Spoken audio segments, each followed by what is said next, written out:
রান্না মানেই তো বিভিন্ন মানুষের বিভিন্ন রকমের পদ্ধতি।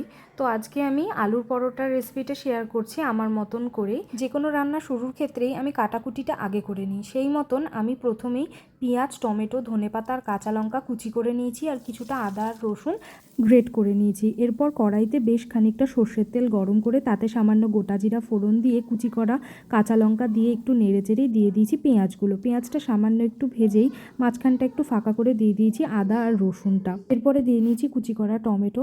তারপর সমস্ত কিছু ভালো করে নেড়েচেড়ে মিশিয়ে নিয়ে দিয়ে দিয়েছি স্বাদ মতন লবণ। আর আলুটা আমি আগে থেকেই লবণ দিয়েই সেদ্ধ করে নিয়েছিলাম, তাই জন্য একটু পরিমাণটা বুঝিয়ে দিয়েছি। তারপরে গ্রেট করে রাখা আলুটা ভালো মতন দিয়ে নিয়েছি। আমি গ্রেট করে নিয়েছি তার কারণ যাতে ভেতরে কোনো দলা পাকানো না থাকে।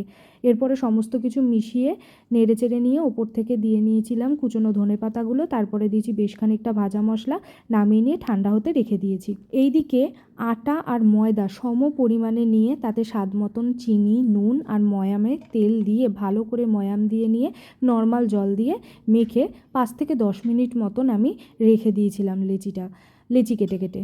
তারপরে হাতের সাহায্যে মাঝখানে গর্ত করে এই যেভাবে আমি পুর ভরে মুখটা আটকাচ্ছি এইভাবেই আটকে নিয়েছি। তারপরেও হাতের সাহায্যে চেপে চেপে এটাকে একটু বড় করে নিয়েছি। তারপরে যেভাবে গোল করে আমি পুরটা ভরেছিলাম সেইভাবে আলুর পুরটা ভরার পরেও আমি চতুর্দিকে এইভাবে স্প্রেড করে নিয়েছি। এই রকমটা করলে কি হয়, আলুর পুরটা পুরো লেচিটার ভেতরে স্প্রেড হয়ে যায় এবং পুরটা ফাটারও চান্স থাকে না ময়দাটা।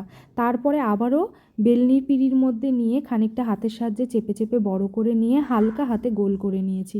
এইভাবে কেটে রাখা প্রত্যেকটা লেচির মধ্যে পুর ভরে হাতের সাহায্যে একটু বাড়িয়ে নিয়ে বেলনি পিঁড়ির সাহায্যে বেলে তাওয়ায় দিয়ে এপিট ওপিট সেঁকে ভালো মতন পরোটাগুলো ফুলে উঠলেই তেল দিয়ে ভালো মতন করে ভেজে নিয়েছি। এরপর এক এক করে আমি মোট 8টা পরোটা ভেজেছি। সবকটা পরোটা একইভাবে ভেজে নিয়ে থালায় নামিয়ে নিয়েছি। তারপরে আচারের সঙ্গে পরোটাগুলোকে আমি সার্ভ করে দিয়েছিলাম। আমি যে কটা পরোটা বানিয়েছি প্রত্যেকটাই এরকম বলের মতন ফুলেছে এবং পরের দিনও যে পরোটাগুলো ছিল এরকমভাবেই নরমই থাকে, এরকম আটা ময়দা মিশিয়ে বানালে। আর এইভাবে বানালে ইকুয়ালি চতুর্দিকে পুরটা ভালো মতন স্প্রেড হয়। কোনো জায়গা থেকে শুধু যে পরোটাও খাচ্ছি এরকম মনে হয় না, চতুর্দিকে আলুর পুরটা ভালো মতন ছড়ায় দেখি খেতেও কিন্তু যথেষ্ট স্বাদ হয়। দেখো, রেসিপি তো অনেকের পেজে অনেকভাবেই দেওয়া থাকে। আমার ভিডিও যদি ভালো লাগে অবশ্যই লাইক, কমেন্ট, সাবস্ক্রাইব করে দিও।